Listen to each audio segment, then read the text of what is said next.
નમસ્કાર મિત્રો આજે તારીખ 5મી મે 2025 ત્યારે આજની વિડીયોમાં વાત કરીશું દેશ અને દુનિયાના સુપરફાસ્ટ સમાચારની। સૌપ્રથમ વાત કરીએ તો આજે ગુજરાત બોર્ડનું ધોરણ 12નું વિજ્ઞાન પ્રવાહ અને સામાન્ય પ્રવાહનું પરિણામ છે, ઉપરાંત ગુજકેટનું પણ પરિણામ જોવા મળશે। તો મિત્રો તમે બોર્ડની વેબસાઇટ ઉપરથી કેવી રીતે પરિણામ જાણી શકો છો? તો મિત્રો આજે તૈયાર રહેજો, આજે જાહેર થશે આ પરિણામ। ગુજરાત બોર્ડ દ્વારા લેવામાં આવેલી ધોરણ 12 વિજ્ઞાન અને સામાન્ય પ્રવાહનું પરિણામ આજે સવારે 10:30 વાગ્યે વિદ્યાર્થીઓ બોર્ડની વેબસાઇટ GSEB.org પર ઉપરથી જોઈ શકશે। સાથે જ મિત્રો સરકાર દ્વારા એક વોટ્સઅપ નંબર આપવામાં આવ્યો છે, તે નંબર તમે ધ્યાનથી નોટ કરી લેજો, જેમાં 63 57 300 971 પર પોતાનો ફક્ત રોલ નંબર તમારે સેન્ડ કરી દેવાનો અને તમે રિઝલ્ટ જાણી શકશો। નોંધનીય છે કે આજે ગુજકેટનું પણ પરિણામ જાહેર કરવામાં આવનારું છે, એટલે મિત્રો 10:30 આ પરિણામ જોવાનું ભૂલતા નહીં અને અન્ય આપણે વિદ્યાર્થી મિત્રોને ન ફાવે તો તેમને પણ મદદ કરજો। મિત્રો અન્ય મહત્વના સમાચારની વાત કરીએ તો પોતાને ચંડોળાનો કિંગ સમજતો લલ્લા બિહારી પોપટ બન્યો છે। અમદાવાદના ચંડોળા તળાવ વિસ્તારમાં બાંગ્લાદેશી ઘૂસણખોરોને વસાવીને મિની બાંગ્લાદેશ બનાવી દેનાર લલ્લા બિહારી પોલીસને હાથે ઝડપાતા જ પોપટ બની ગયો છે। ચંડોળામાં દબાણ કરીને ગોરખધંધો ચલાવનારા લલ્લા બિહારીને અમદાવાદ પોલીસની ટીમે પકડીને ચંડોળા વિસ્તારમાં પહોંચી હતી અને ઘટનાનું રિકન્સ્ટ્રક્શન કરાવ્યું હતું। મિત્રો અન્ય મહત્વના સમાચારની વાત કરીએ તો પાકિસ્તાનના વડાપ્રધાન હાથમાં કટોરો લઈને દુનિયામાં ભીખ માગી રહ્યા છે। કાડીમાં JCI દ્વારા મહિયરની ચુંદડી કન્યાદાન સર્વજ્ઞાતિ ચતુર્થ સમૂહ લગ્નનું આયોજન કરવામાં આવ્યું। કાર્યક્રમમાં રાજ્યના પૂર્વ નાયબ મુખ્યમંત્રી નીતિન પટેલ સહિત અનેક અગ્રણીઓ અને દાતાઓ ઉપસ્થિત રહ્યા હતા। પોતાના સંબોધનમાં નીતિન પટેલે પાકિસ્તાન ઉપર પ્રહાર કરતા કહ્યું કે પાકિસ્તાનના વડાપ્રધાન હાથમાં કટોરો લઈને દુનિયામાં ભીખ માગી રહ્યા છે, અત્યાર સુધી આપણું જ ખાધું હતું। મિત્રો અન્ય મહત્વના સમાચારની વાત કરીએ તો દીકરીઓ શોપિંગમાં જાય ત્યારે કમરે રિવોલ્વર લટકતી જોઈએ। સરદારધામમાં આયોજિત એક કાર્યક્રમમાં ગગનજીભાઈએ કહ્યું હતું કે પાટીદાર સમાજ યહૂદી સમાજની બરોબરી કરે।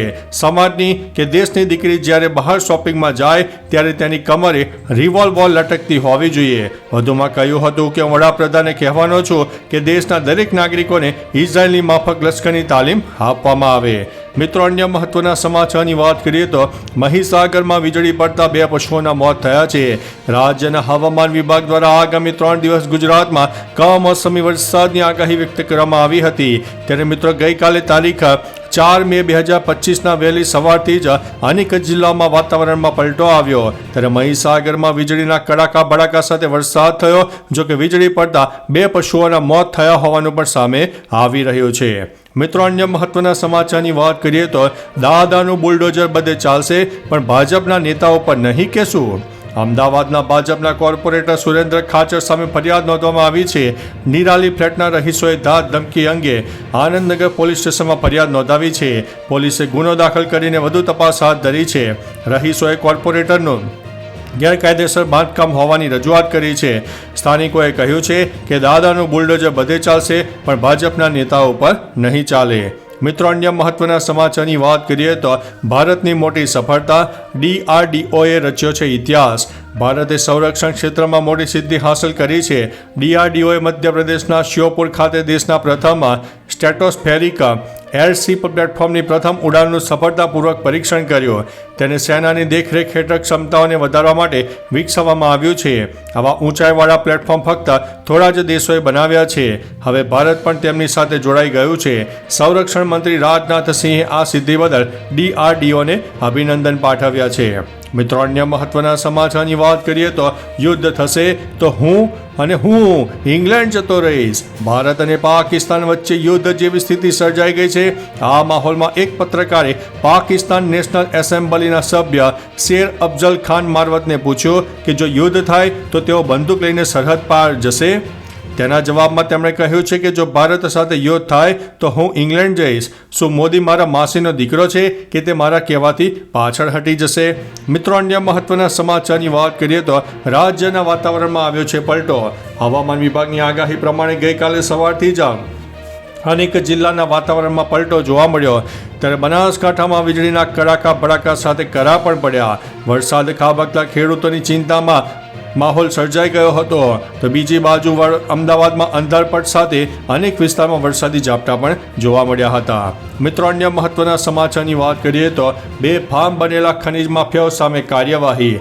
ભરૂચ નજીક નેશનલ હાઈવે નંબર 48 પર મુલદ ટોલ પ્લાઝા પર બેરિયર તોડીને ટ્રક ચાલકો નાસી જવાના છેલ્લા 20 દિવસમાં 4 બનાવ સામે આવ્યા છે. જે ઘટનાને લઈને ટોલ ટેક્સ ખાતે પબ્લિક રિલેશન ઓફિસર તરીકે ફરજ બજાવતા મોહમ્મદ યાકુબ પઠાણે અંકલેશ્વર બી ડિવિઝન પોલીસ મથકે ફરિયાદ આપતા પોલીસ એક્શનમાં આવી ગઈ છે. મિત્રો, અન્ય મહત્વના સમાચારની વાત કરીએ તો રાજસ્થાનમાં ધારાસભ્ય લાંચ લેતા ઝડપાયા છે. રાજસ્થાન એન્ટી કરપ્શન બ્યુરોએ બાંસવાડાના બગીડોરાના ધારાસભ્ય જયકૃષ્ણ પટેલની 20 લાખની લાંચ લેતા ધરપકડ કરી છે.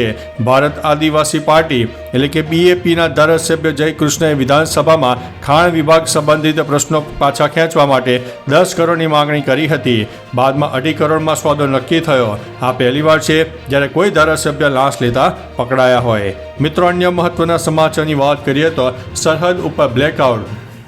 પાકિસ્તાનીઓની ઊંઘ હરામ થઈ ગઈ.